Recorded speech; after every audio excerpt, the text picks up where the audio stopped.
Hello, I'm Matt Galloway, and this is the Current Podcast. Been to the grocery store lately? Have you noticed the price of frozen French fries going up? Maybe you resisted those tater tots because they cost too much for your grocery budget.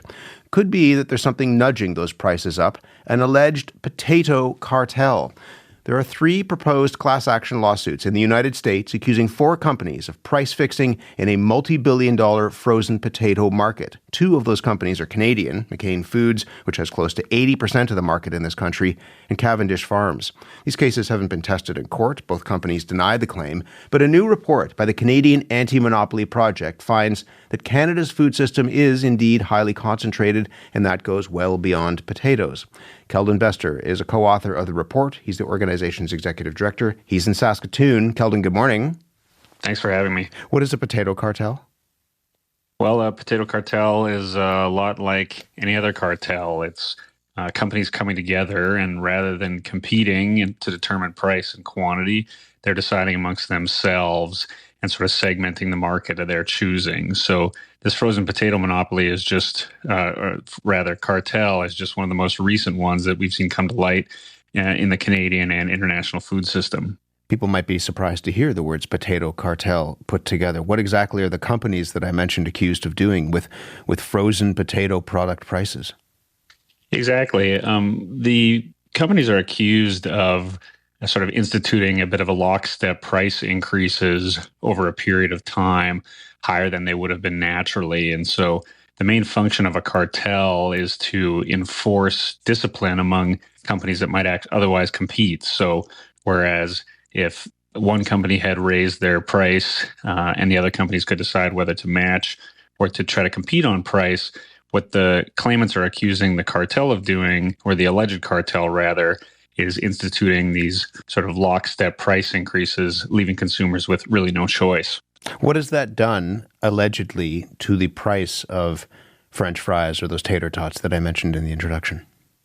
Well, what it's done is it's increased that price relative both to the sort of generic basket of goods and as well to what the theoretical competitive outcome would be. And so this was similar to what we saw earlier in Canada with the bread price fixing scandal. You went and you looked back, and the price of bread and baked goods had really risen much higher at a much faster rate than the rest of the basket. And these are big names that are being included in this class action lawsuit, or these class action lawsuits, right? I mean, these are familiar names in this country. Absolutely. I mean, as you mentioned, McCain on its own has about 80% of the Canadian market, which raises an interesting question that we have in Canada. Sometimes our markets are so concentrated that there really is just 1 or 2 major companies, and it raises the question of, can you have a cartel with yourself in effect? The companies say that they are going to fight this. Cavendish has said that the allegations are baseless. McCain says it disputes any allegation that the company violated antitrust laws or other laws with respect to the sale of frozen potato products. Is there any evidence? I mean, we're talking about these class action lawsuits in the States. Is there any evidence of this alleged price fixing happening here in Canada? Well, the biggest piece there is the crossover. And we see this with another class action lawsuit that was successful in the U.S. around canned tuna. Those same companies, 2 of them accused of participating, found to be guilty of participating in the U.S., they have about 75% of the canned tuna market in Canada. So I think we should keep a really close eye on these cases, especially where the same firms involved are operating in Canada. How much concentration is there in Canadian food if we go beyond this product of frozen potatoes? There's really astounding levels. Canadians are pretty familiar with the idea that we have 3 major grocers that account for about 60 to 70% of the market. But the further you go up the supply chain, the worse it gets. 2 companies control practically all of beef processing in Canada. 1 company is responsible for, about half of fertilizer in North America. A single company is about, again, half of farming equipment in Canada. And the story gets more intense and global the further you go up the supply chain, all the way to seeds, chemicals. So there really is an astounding level of concentration. Why is that the case? We're going to talk more about the concentration of many of the things that we rely on, just in the hands of a few big companies. We'll speak about that in a moment. But when you look at the food system, why is our food system so concentrated? Well, for a very long time, Canada and other countries believe that if we allowed companies to consolidate, to merge, they would be able to become more efficient, and that those cost savings would be passed on to consumers at the end of the day. But what we forgot is that competition is the process that actually forces companies to share those benefits with other suppliers and consumers further down the line. So what Canada and a lot of countries are really reckoning with today is a system that is now dominated by a very small handful of firms. And the process to reverse that power is extremely difficult. What has to happen to address this, do you think? Well, the first stages we've already taken, thankfully, is we've strengthened our competition laws, and we've begun to understand that this concentration can be problematic. The next step is to go after these, what we call abuses of dominance, these individual actions, whether they're cartels or predatory pricing or, a whole range of conduct that dominant corporations engage in. But to really reverse the process, we need to start thinking about breaking up some of these concentrated markets. And in Canada, we're not there yet. But I think with more and more of these cartels coming to light, we should really consider how that should happen. Keldon, good to talk to you about this. Thank you very much. Thank you. Keldon Bester is Executive Director of the Canadian Anti-Monopoly Project and co-author of its report, From Plough to Pantry, Monopoly in the Canadian Food System. Vas Bednar has co-written a new book on this issue. It's called The Big Fix, How Companies Capture Markets and Harm Canadians. She's Executive Director of the Master of Public Policy program at McMaster University in Hamilton, Ontario. Vas, good morning to you. Good morning. We need to hear Keldon describe the degree of concentration in this country's food system. How reflective, we'll talk about specifics, but broadly, how reflective is that of the economy overall? I mean, it feels like you can find it everywhere, kind of different supply chains you look into, rocks you peek underneath. I should say, too, that I'm on the advisory board of the Canadian Anti-Monopoly Project. It makes me feel like concentration is kind of endless and maybe has come to characterize our country in this really kind of strange way that we're starting to push back against. So the cliche is that Canada is three companies in a trench coat. And in the book, you talk about, just in the introduction, how we have three, these are your words, we have three major telecommunications companies, 5 grocers, a few big banks, 2 major airlines, 1 train company, but it goes beyond that as well, right? Veterinary services, funeral services, movie theaters. It feels like much of the life of Canadians is controlled by just a handful of companies. It does feel that way. I think it's not just concentration, it's also kind of tactics and strategies that companies use regardless of their size. Well, there's also this issue, people might think, well, no, I mean, there's other grocery stores. I can go to a number of different grocery stores. But you look at the issue of false competition, right? Yeah, we talk about this kind of illusion of rivalry that we dress up by borrowing a term from professional wrestling. So spoiler alert, those feuds tend to be fabricated, right? And we sort of say that a lot of companies are engaging in a little bit of kayfabe.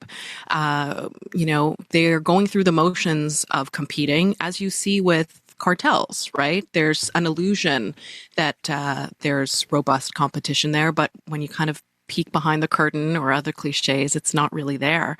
And when we worry about price fixing, of course, a lot of people go back to that bread price fixing scandal.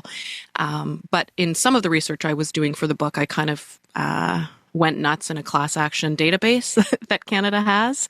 And we've had cases of price fixing in weird places like chocolate, drywall, telescopes, car tires, LCD screens, right? Like there's a lot of places where people have been trying to sort of use the courts as a complement to the Competition Bureau's core work. How did we get to this place where we are three companies in a trench coat? And that doesn't do justice to trench coats. No. Trench coats are beautiful. Okay, how did we get here? I mean, in the book, I think we're pretty generous. We sort of point back to the culture. We kind of blame the 80s, right? That culture then of, get out of the way, kind of light touch, minimal regulation, and this, what was more widely held, right? That if we left the market to be as quote unquote free as possible, we would be able to reap those benefits. A sort of sassier, almost more depressing potential answer I've been chewing on recently is like, could it be that in some instances, culturally in Canada, we have just seen it as almost polite or good to say to our top competitors, let's divide this up. You take this geography, I'll take that geography. Hey, just so you know, our price is slightly going up. I'm not saying this has come to characterize the country, but we've been thinking about it for so long, right? Why? Right? How could we ever think this was good? And part of how we got here is that we've been told for a very long time as Canadians that geography is our destiny, right? Our population, we don't have enough people. They're, dispersed in weird ways. It's expensive to ship. Sometimes we see companies pouting about bilingual labeling requirements. I mean, really? I think in this globalized economy, and especially in an increasingly digitized or digital economy, we can sort of start to shirk those geographic reasons and not accept that, having a handful of companies in a variety of sectors is actually beneficial. I mean, people get pinched for this. People will complain about free, higher prices, etc. But you suggest in the book that this is also a democratic issue. Right. I mean, look, rules are set by us. We make and remake markets all the time through public policy, right? Through the instruments that we have. And it's really a captivating illusion, this idea of free markets. We point out in the book that most markets that we think are free, we point to that as the absence of government regulation. But without government regulation, we find that markets are actually highly regulated, that private companies act as de facto regulators. They set the rules. Amazon has set many rules for small businesses, medium-sized businesses that want to sell with them. They've set the terms of competition and they've set them largely in their favor, and they're rewarded for that. Is that how these systems should work, or can they be more effective? And we're of the mind that they can be more effective. You say in the book that 88% of Canadians want more competition. I mean, if you go onto the internet, not that it is, a representation perhaps of the truest thoughts of people, but you will find a lot of unvarnished rage from people who feel jerked around by their cell phone company or their airline or the cost of groceries. Where does that anger, where does it go, and what results does it get, do you think? I love that question of where it goes. I mean, yes, more memes, right? More rage, more Reddit threads, more kind of calling out companies. Tim Wu, who's Canadian by birth and who was one of the architects of President Biden's historic executive order on competition, he said this last year at the Competition Bureau's annual summit. Sorry to be so boring, it's really stuck with me. He said that it's really important to pay attention to the direction of public anger, right?